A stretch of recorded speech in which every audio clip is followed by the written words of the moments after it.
ఆంధ్రప్రదేశ్లో ప్రభుత్వాన్ని అస్థిరపరిచేందుకు వైసీపీ భారీ కుట్రకు తెరలేపిందని, అందులో భాగంగానే జడా శ్రావణ్ కుమార్, నటుడు ప్రకాష్ రాజ్, యూట్యూబర్ జోసెఫ్ రావణ్ పనిచేస్తున్నారని రాష్ట్ర మంత్రి, జనసేన నేత కందుల దుర్గేశ్ సంచలన ఆరోపణలు చేశారు.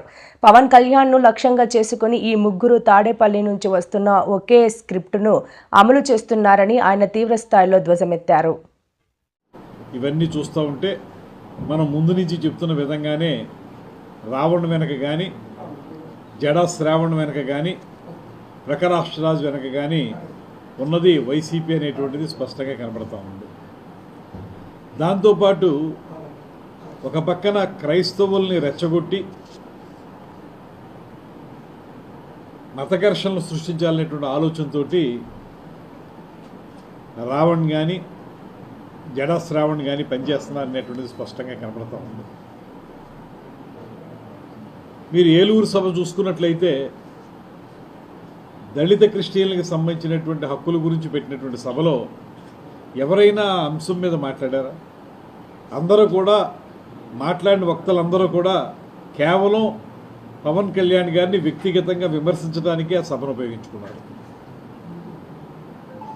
దీన్ని బట్టి మనకు స్పష్టంగా తెలుస్తున్నది ఏంటంటే, పవన్ కళ్యాణ్ గారి యొక్క బలాన్ని కించపరచాలనేటువంటిది, బలహీనపరచాలనేటువంటి ఆలోచనతో వారు చేసినటువంటి ప్రయత్నంగా మనకు స్పష్టంగా కనబడుతుంది. నిజానికి దళిత క్రిస్టియన్ల యొక్క సమస్య, దళిత క్రిస్టియన్లని ఎస్సీలుగానే పరిగణించాలనేటువంటి డిమాండ్కి సంబంధించిన అంశం సుప్రీంకోర్టులో ఉంది. ఇక్కడ అది ఎవరో చేయగలిగేది కాదు. అదేవిధంగా రఘురామకృష్ణరాజు గారి యొక్క సొంత నియోజకవర్గం ఆకివీడులో ఉన్నటువంటి ఆ రామాలయం, అది కూడా ఒక వివాదం ఉన్నటువంటి సందర్భం మనందరికీ తెలిసిందే. సాధారణంగా మనం చూస్తే ఎక్కడైనా మీరు హేతువాదులో లేకపోతే ఎథిస్టులు అని చెప్పుకునేటువంటి వాళ్ళు పూర్తిగా వాళ్ళ యొక్క వాదన వినిపిస్తారు తప్పితే పాక్షికంగా మాట్లాడేటువంటి అంశాలు ఉండవు. ఇక్కడ కేవలం రావణ్ చేసినటువంటి ప్రతి విమర్శ కూడా హిందూ దేవతలను కించపరచాలనేటువంటి ఆలోచన చేసినటువంటిదే మనకు కనపడింది తప్పితే, ఆయన నిజంగా నాస్తికుడే అయితే ఏ మతాన్ని నమ్మకూడదు, ఏ దేవుణ్ణి నమ్మకూడదు, కొందరిని నమ్ముతాను కొందరిని నమ్మను అంటే అది ఎథిస్ట్ అనిపించేటువంటి పరిస్థితి కాదు. కానీ ఆయన యొక్క ప్రసంగాలు ఏం చూసినప్పటికీ కూడా మనకు స్పష్టంగా అర్థమవుతుంది ఇదే. దీనికి ఒక కుట్ర జరుగుతుందనేటువంటి మాట ముందు నుంచి మనం చెప్తానే ఉన్నాం. ఆ కుట్ర ఎక్కడి నుంచి నడుస్తుందంటే తాడేపల్లి ప్యాలెస్ నుంచి నడుస్తూ ఉంది. ప్రకాష్ రాజు వేరే రాష్ట్రంలో ఉండేటువంటి నటుడు. ఆయన మొన్న మనం చెప్పినటువంటి ఆడియో లీక్ బయట పెట్టిన తర్వాత నేనేదో స్పెల్లింగ్ మిస్టేక్ కోసం రావణ్తో మాట్లాడాను అంటున్నారు.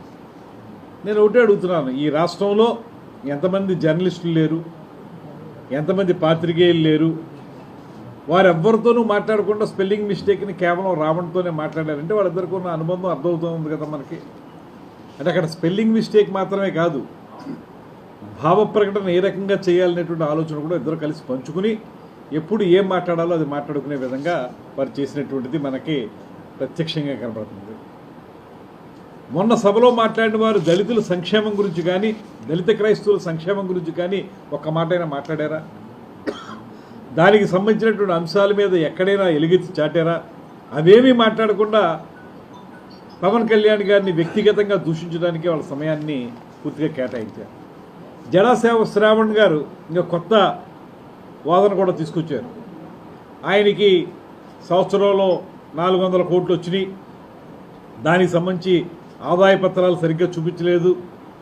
ఇదొక విచిత్రమైనటువంటి వాదన.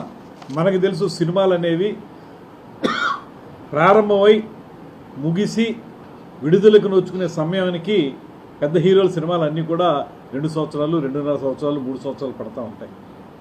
2024 అధికారికంగా ఆ ఎన్నికల్లో పవన్ కళ్యాణ్ గారు సమర్పించినటువంటి ఎఫిడవిట్ ఒకసారి చూడమనండి. ఆయన చాలా గొప్ప న్యాయవేత్తనని చెప్తున్నాడు కదా. ఆయన స్పష్టంగా ఆయనకి ఆ సంవత్సరంలో వచ్చినటువంటి ఆదాయాన్ని ఆయన ధృవీకరించి మరీ చెప్పారు. దాన్ని స్పష్టంగా తెలియజెప్పడం జరిగింది.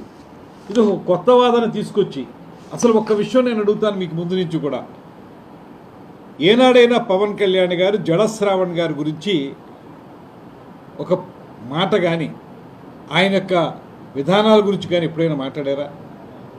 కేవలం పవన్ కళ్యాణ్ గారిని టార్గెట్ చేయమని చెప్పి వైసీపీ మీకు చెప్పింది కనుక మీరే ఎప్పుడు కూడా టార్గెట్ చేసి పవన్ కళ్యాణ్ గారిని కేవలం ఒక మతానికో ఒక కులానికో పరిమితం చేసే విధంగా మీరు ప్రయత్నాలు చేశారు.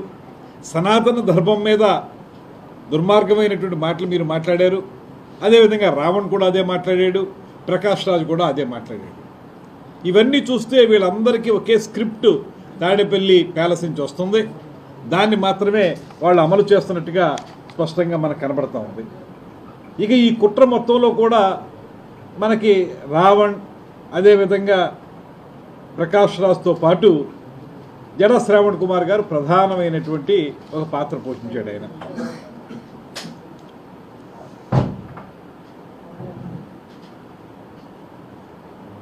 జగన్ మీద పోరాటానికి 25 కోట్లు సొంత డబ్బు ఖర్చు పెట్టాయని చెప్పినటువంటి శ్రావణ్కి అంత సొమ్ము ఎలా వచ్చిందో చెప్పాలి.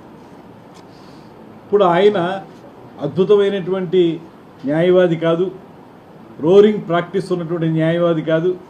ఆయనకి 25 కోట్లు ఖర్చు పెట్టాయని చెప్తున్నారు కదా. ఆయన ఎక్కడి నుంచి వచ్చిందో డబ్బు అని చెప్పమనండి ఒక్కసారి. ఒక సాధారణమైనటువంటి కుటుంబం నుంచి వచ్చినటువంటి జడా శ్రావణ్కి అంత డబ్బు ఎక్కడి నుంచి వచ్చింది? ఆయన చదువుకున్నారు, జడ్జి అయ్యారు, అదేమీ అభ్యంతరకరమైన విషయం కాదు. కానీ ఆయన జడ్జిగా ఉద్యోగం చేసింది కూడా చాలా తక్కువ కాలం. తర్వాత మామూలు న్యాయవాదిగానే ఉన్నారు. ఆ న్యాయవాదిగా అంత డబ్బు వచ్చింది అని మనం ఎలా నమ్ముతాం? ఆయన నిజంగా చెప్పాల్సి వస్తే మాకు తెలిసిన సమాచారం మేరకు అవినీతి కేసుల్లో ఉండటం వల్లే ఆయన చివరికి ఆయన జడ్జి ఉద్యోగానికి కూడా రాజీనామా చేయాల్సి వచ్చిందనేటువంటి ఇన్ఫర్మేషన్ కూడా పూర్తి స్థాయిలో ఉంది. ఇక సుగాలి ప్రీతి తల్లిని మోసం చేసిన మాట వాస్తవం కాదా జడా శ్రావణ్ గారు? అది చెప్పండి. ఏమాత్రం సమాధానం